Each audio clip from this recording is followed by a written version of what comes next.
What is up, guys? Welcome into another episode of From the Wing. On this week's show, we are going to talk, is it over? Can the Pelicans season be salvaged? I think it actually is yes. It's going to be very difficult. It's going to be an uphill battle. I would not probably bet on them to do it, but I do think it's possible, Adam. I don't think you should just tune out on November 21st and pick it up next year when Cooper Flag is a Pelican. I don't think it's a lost cause or anything like that. I don't think Cooper Flag will be a Pelican unless something happens with Giannis. Uh, I've got an update on when some guys might be back, some reinforcements. We're going to debate who the most indispensable Pelicans player is. And then we're going to finish up with some stuff on Joel Embiid because a lot of interesting things have happened with Joel Embiid and the 76ers this season. Yeah, we're gonna try and do we're gonna spin some bright side. We're gonna do a little silver lining. We're not gonna let everything go. But we do have to talk a little bit about the doom and like avoiding the doom and how much will we avoid the doom. And we're gonna get through it with our friends from Crescent Canna. We are thrilled to be presented by Crescent Canna, as you know, New Orleans' #1 cannabis company, the maker of the highly satisfying Crescent 9 THC seltzer with uplifting and relaxing effects, which I can speak to because these make me sleep like a small child. Crescent 9 is my favorite drink to enjoy while watching the Pelicans. And by now, you probably know that my favorite flavor is sour watermelon. It is. It's just the best one. It's my personal opinion. Maybe yours is different. And now you need to go grab this guy and you need to go grab strawberry lemonade because due to a recent change in Louisiana law, the big baddies are going to start to go away. The 6 milligram on up, but specifically my guy, the sour watermelon, the 10 milligram hitter is going to go away come January. So while they're working on developing a lower milligram array of flavors to boost that offering and get all that stuff out there, these guys are loaded up. I was in my Canseco's the other day. There are tons of these guys. I'm scooping them up, stow them away. Nothing they can do about it if you got them now. It's my favorite one. Go grab it. There will be more coming. There will likely be lower milligram versions of your favorite flavors. Go check them out. And use them to help get through the Pelicans season right now because, dear God, we just got to get to January. The sour watermelon is a banger. See? Yeah, it's really good. It is. Really good. That's what I've got going today. All right, Adam, let's get into this.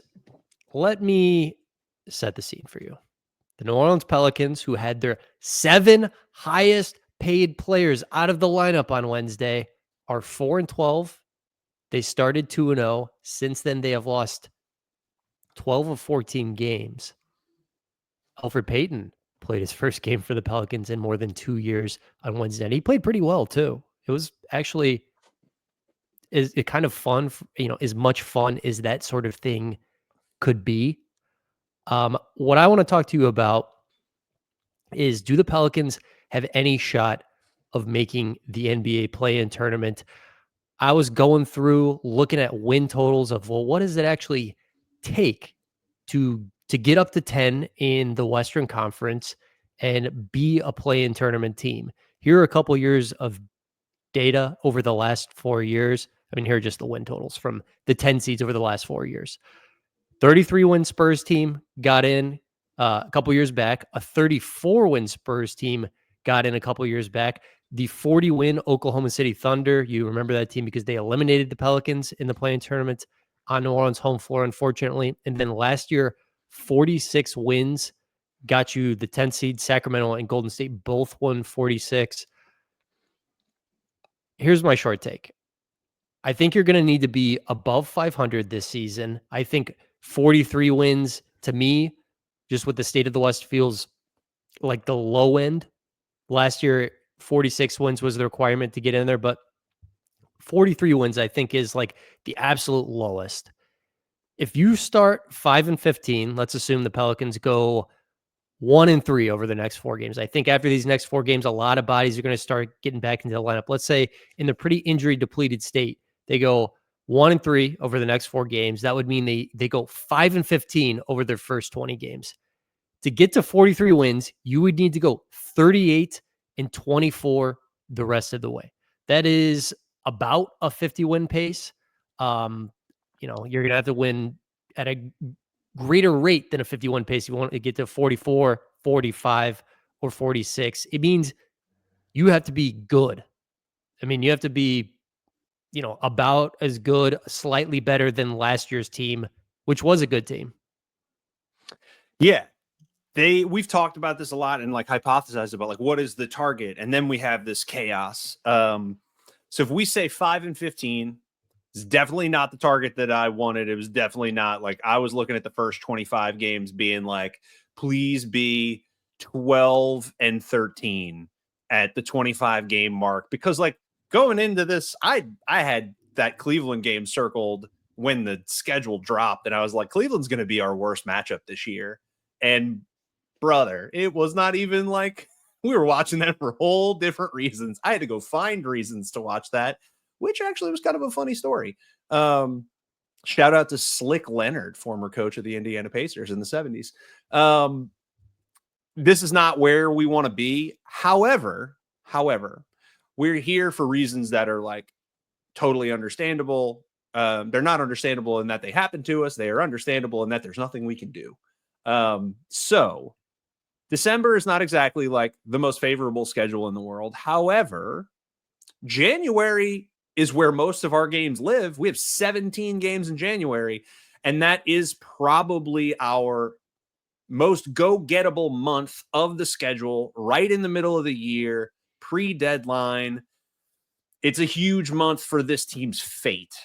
And right now, I think this is the classic cliche, how do you eat an elephant?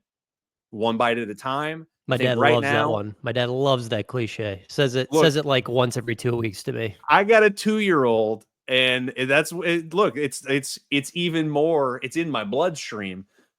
You got to get that one win first out of the 4 remaining, like you said.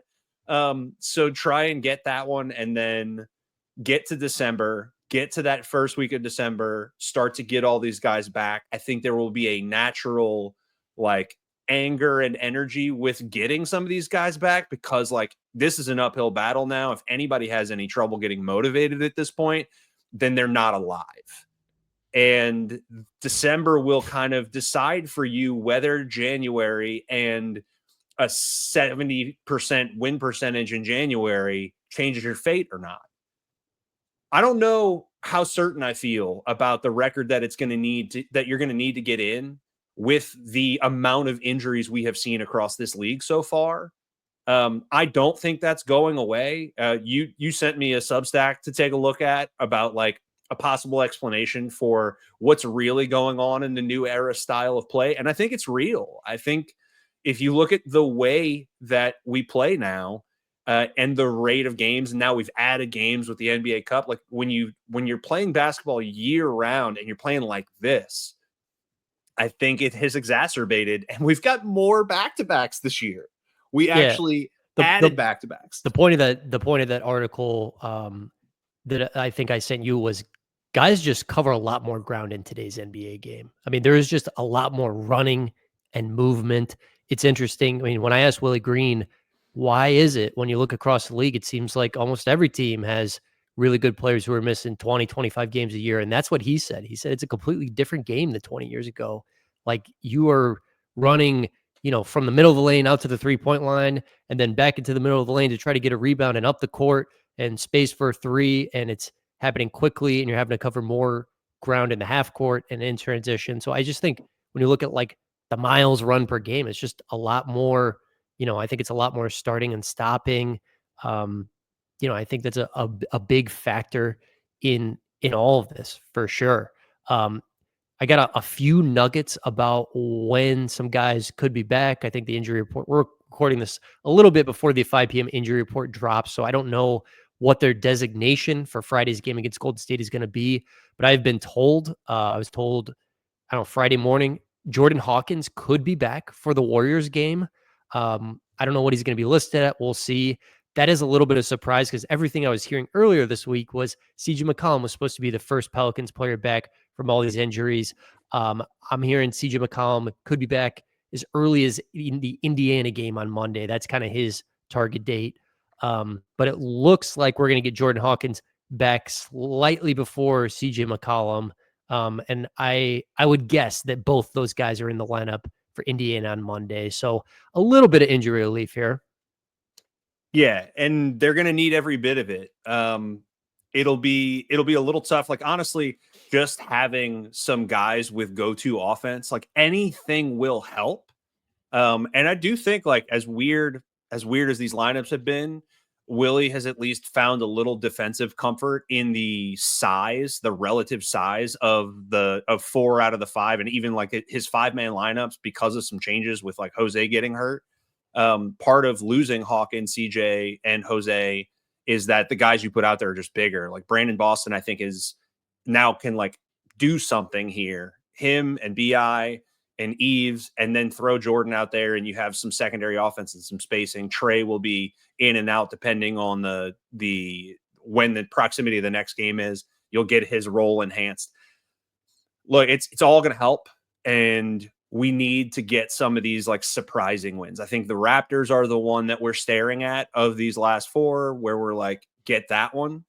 But it's going to be a hell of a test, and I totally understand. Like, I wouldn't want if anybody is iffy, if anybody is like almost back, waiting that one more game, it's not going to be the thing that breaks our season. And I don't want to lose the guy because he came back one game too early, or played like 10 minutes too many. So any bit helps. Whoever we can get back as soon as we can, especially Hawkins for a Golden State game. You're going to need to get those threes up, brother. I'm going to need 9 of them from you. So that would be great if he's back.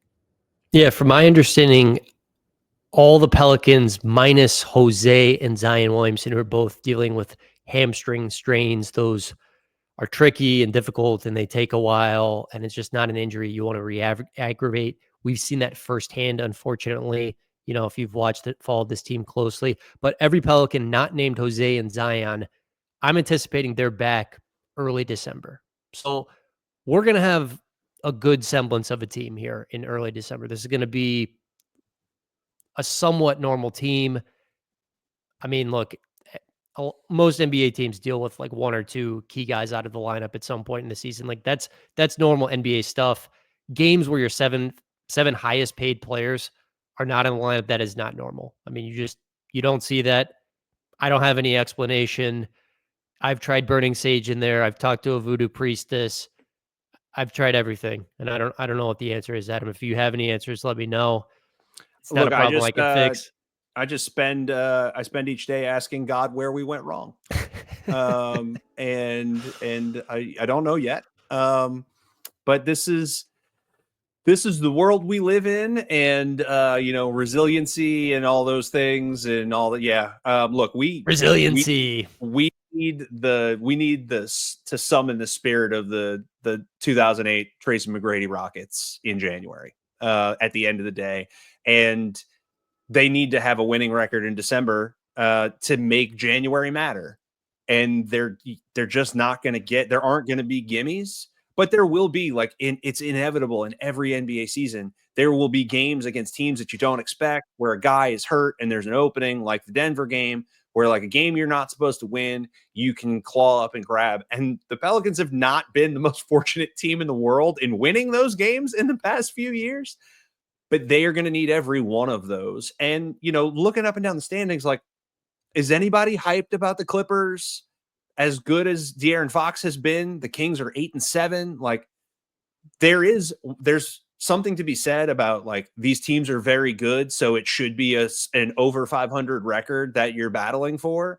But there's also something to be said that they're all going to kill each other, and that might mean they're closer to 500 than we think. That's why I said 43. 43. That's just the number I'm throwing out there today.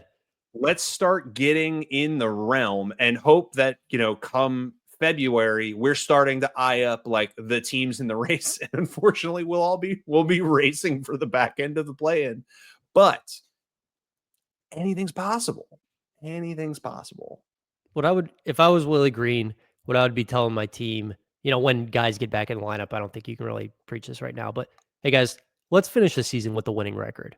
This could be the third year in a row we've done this. I know it's not the greatest accomplishment in the world. We dealt with so much BS early in the season. Let's finish the season with a winning record. That is something that we could feel good about. If we do that, we're at least going to have a shot to make this play-in tournament. And we saw Willie Green's first year of this team start 3-16, get into the play-in tournament with 36 wins that year, and then get that first round playoff series. That was meaningful. I mean, that mattered to this team, this franchise, the development of a bunch of those young players. Jose, Herb, Trey Murphy, all got playoff experience. That mattered. It made Zion, I think want to really be a part of this team again, like seeing that this team had something without him. So I think that mattered, and I think they should treat the rest of the season like it matters. I'm just not a tank guy in very many scenarios, and this is not one of them. If you are, I can respect that. I can't get there. We're definitely not there yet either. Like No. that conversation is very premature when January is out there. So we should, even if you are that guy, like dry powder for now. Like these dudes are going to come back and they're going to play, and you never know. Like if they catch a little bit of fire and then all of a sudden, like imagine you're at 35 wins, late in the season, you got 8 games left to go, and there's a run up like that. And all of a sudden the narrative in the media is like, oh God, remember the Pelicans were going to be like the 5th or 6th best team in the West, and now they're healthy. Like they're the team you don't want to play. They're the team nobody wants to catch in the play-in. Like that stuff could very well be the case. This is still a very talented roster. There are guys that have gotten valuable experience where like Brandon Boston and Yves Missi are fines in ways that we didn't think they were 2 months ago. So I'm intrigued to see what happens, especially like DeJounte Murray is the one that comes to mind the most now, which is it's so weird already to be like, that's the guy I want to see back the most, but that's the guy I want to see back the most.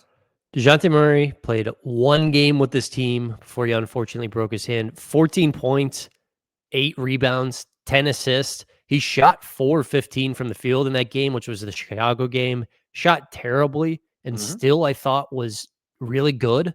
I mean, about as good of a game as you can play for a guy who's going to shoot 4-15. Something I've been thinking a lot about in recent weeks.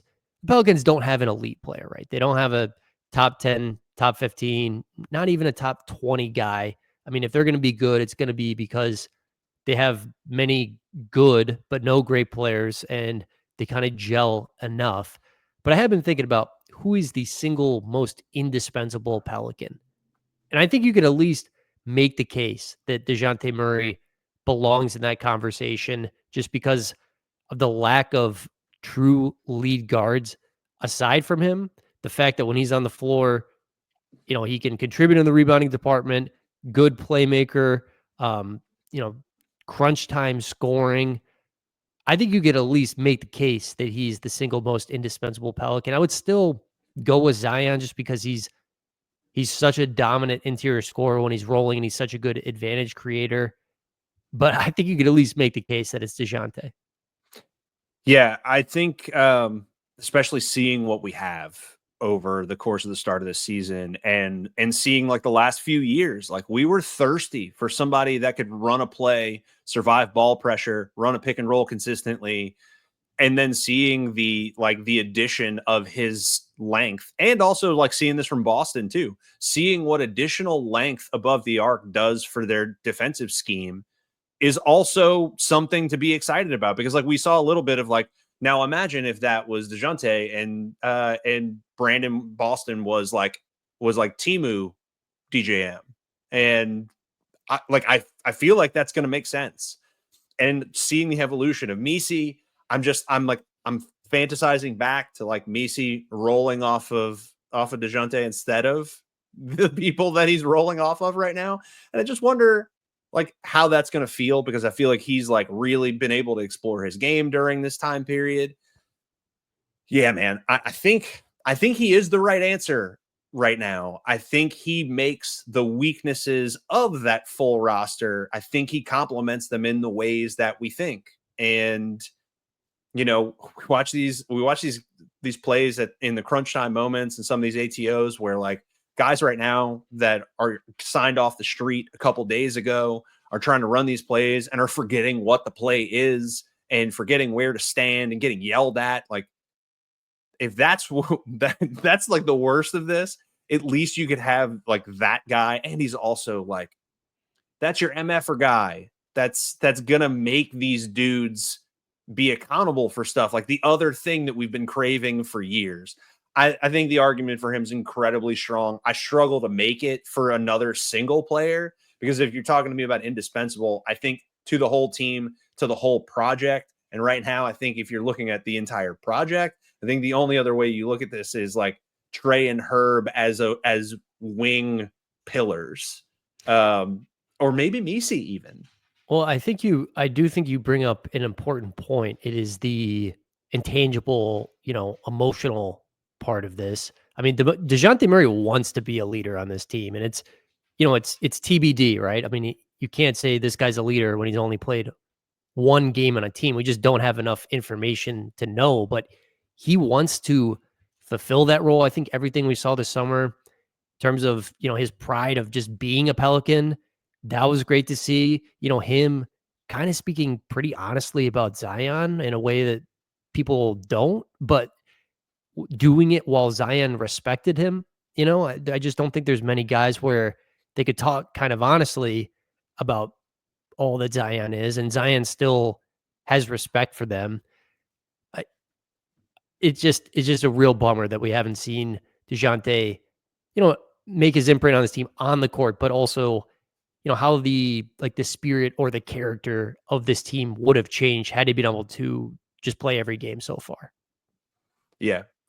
I think they need every ounce of everything they can get from whoever comes back. And I think he is bringing a level of intangible, like he's going to be the guy that's on the ball. So he's setting up your plays. So he's taking a large burden off of a lot of guys that should not be handling the ball. Like we have been watching, unfortunately, Jalen Noel playing 20 plus minutes and dribbling really, really fast into space, but with none of his teammates and surrounded by four dudes and gets swallowed alive. I've really struggled watching him specifically was what probably my biggest struggle of all the guys we added, because if there was anything I wanted to see that guy do, I wanted him to be a very simple player. I wanted him to use his speed in transition, and I wanted him to relocate for threes. I don't know where we got the jitterbug, I'm the handle guy. And I felt like I was getting like sold a bill of goods that he's like a point guard, and he's not. And I actually do have a little insight on the process of like how he's added this roster and other options the Pelicans looked at. I think the Pelicans wanted to get more of, a traditional lead guard type. I think they looked at Markelle Fultz. I think they looked at Dennis Smith Jr.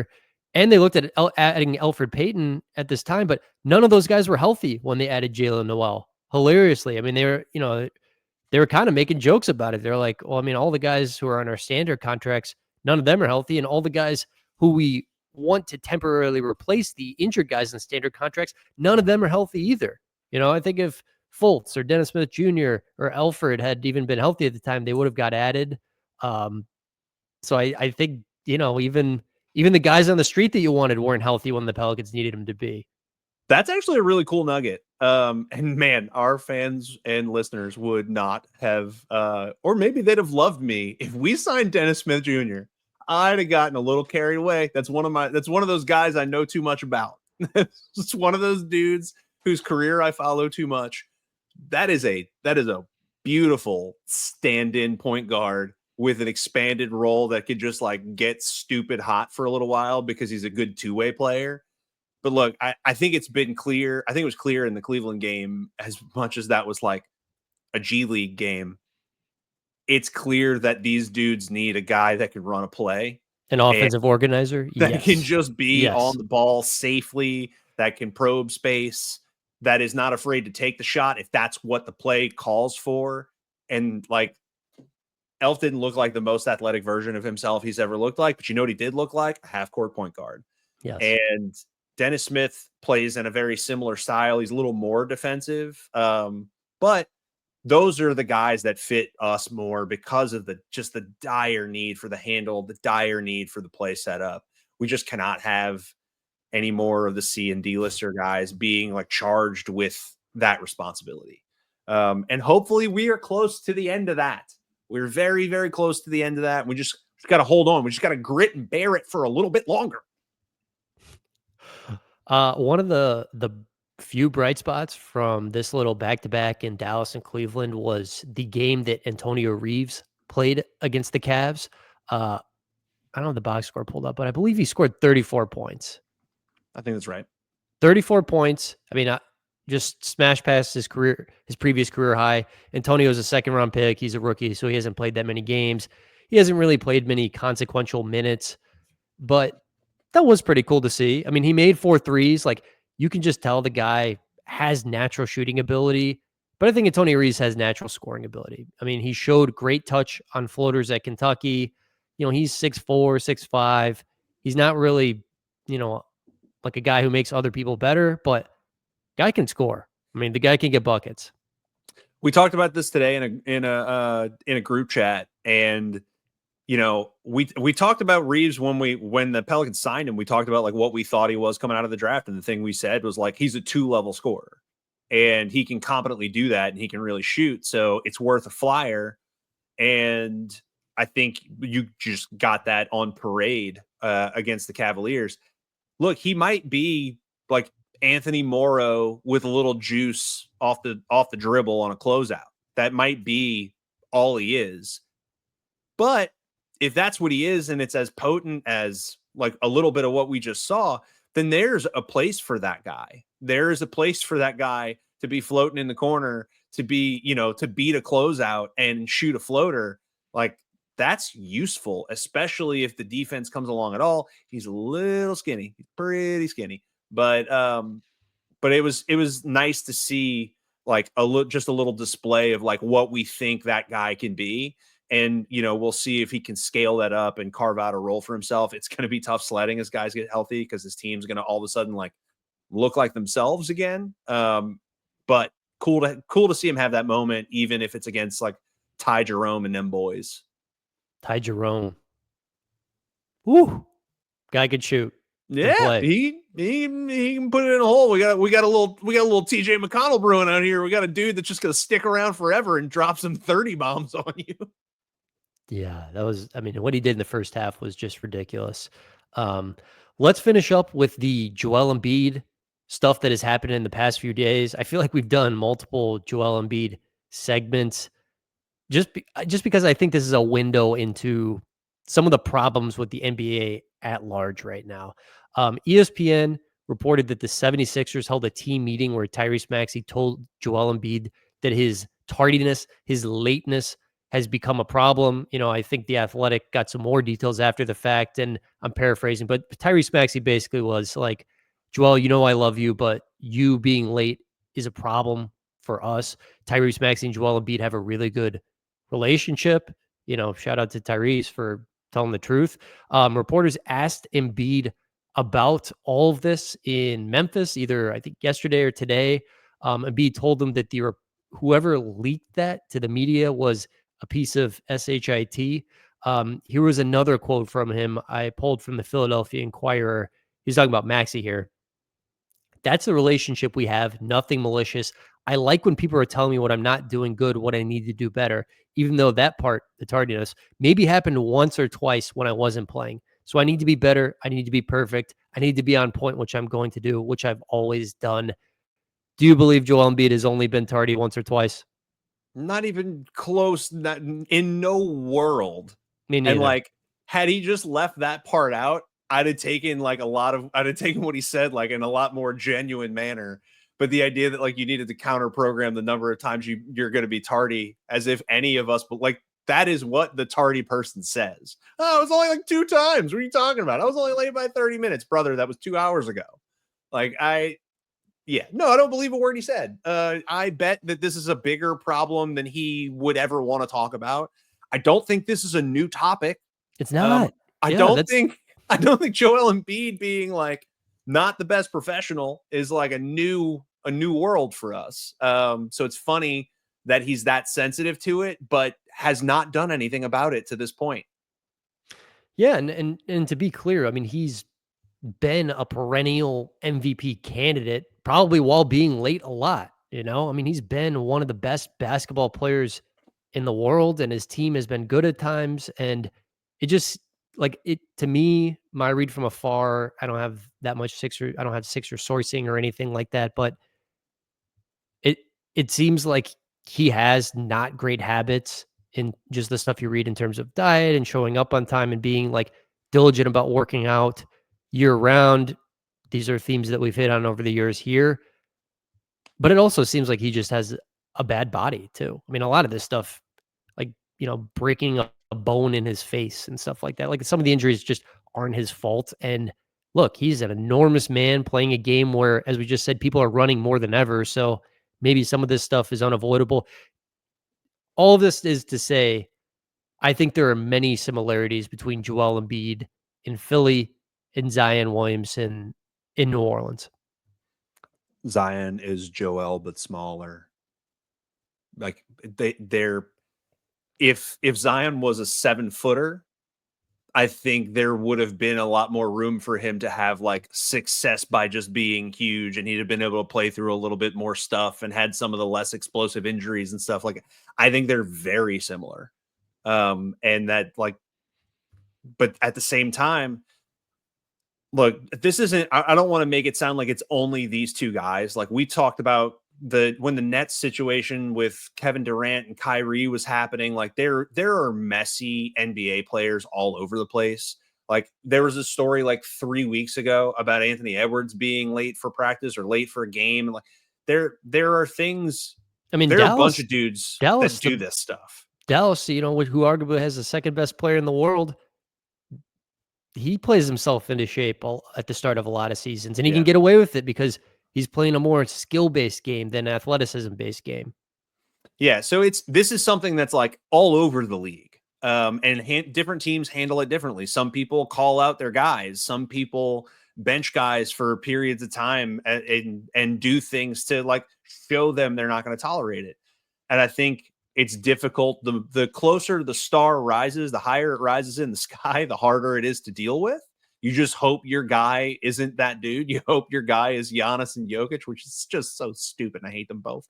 But this happens all over the place. In Embiid's case, like there's a debate every year of like how big is he going to show up? How long is it going to take him to work his way up to speed?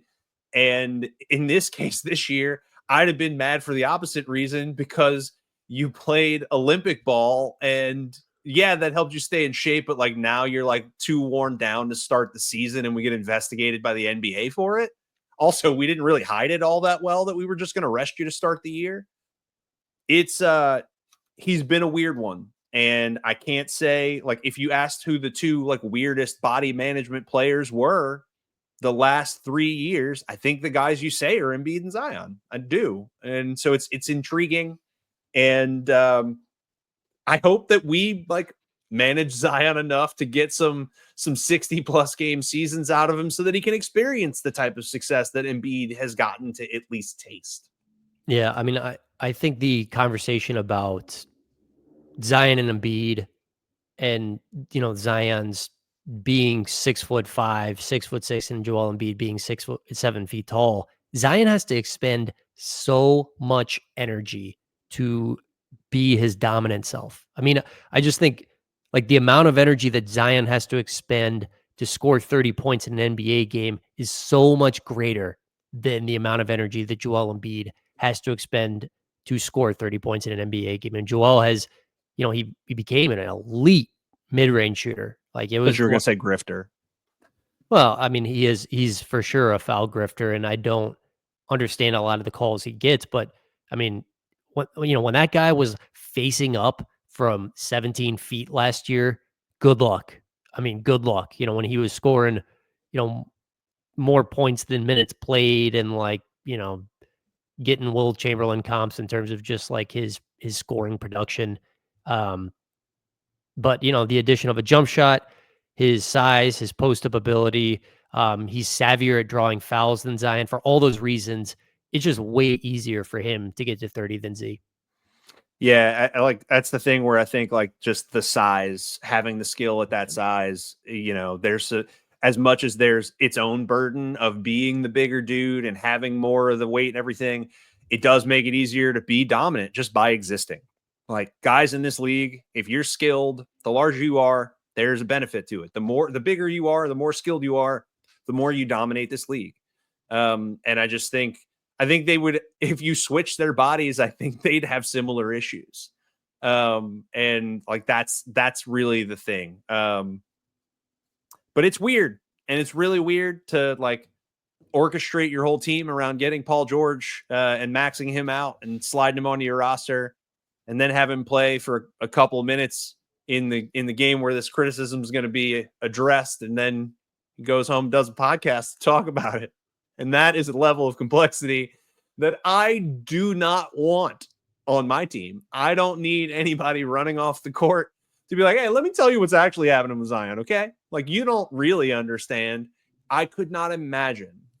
Well, I really can't imagine how Daryl Morey deals with it, because I don't know how he even processes humans.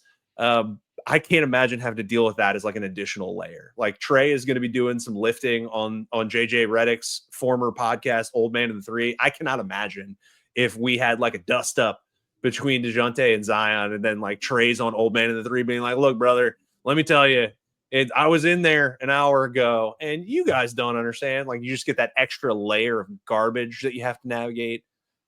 Tough scenes in Philly, maybe tougher than your Pelicans. So we're not the worst situation. We're not the worst. We're the worst right now. I mean, from a purely record standpoint, objectively a tougher situation than Philadelphia. The good news is for them, they play in the Eastern Conference. Their season is definitely salvageable. I mean, it feels awful right now, and they need to do a 180. But I mean, the Eastern Conference, a lot of your sins can be forgiven in a way that they won't in the Western Conference. Well, we got double the wins that Philly has, damn it. And we doubled them up. Yeah, we got them doubled up right now. And I'm not going to hear that mess yet. So look, I do think they have a real problem. Like if Paul George like gets imaging on this knee and there's stuff here, this is the knee. Like we saw him hyper extend this knee and then like not have anything done, and he just came back to play on it and it's hurt again. And I'm like, all of a sudden you're like, ooh, maybe it was not ready. If Kelly Oubre is in their starting lineup, brother, I like my odds. So it's an interesting situation out there. A lot of people getting hurt, a lot of people dealing with chaos. We're not the only ones dealing with players that could be more professional off the court.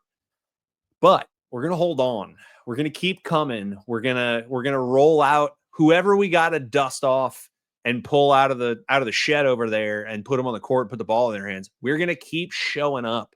So at the end of the day, that's what you do. Hopefully we carve out like a little bit of hope. We can grab a nice glass of hopium in December, and then we can really turn the fire hose on in January. If we can just like start battling back, like get DeJounte back and get that like first unexpected win where he scores like 30, like has like 30, 10 and 8 and 2 steals, and we will get charged right back up, and I will start lying to myself and telling them that we're back and that we're going to just run all the way up into the top 5. Just let me. I dare you. Go win a couple games in December.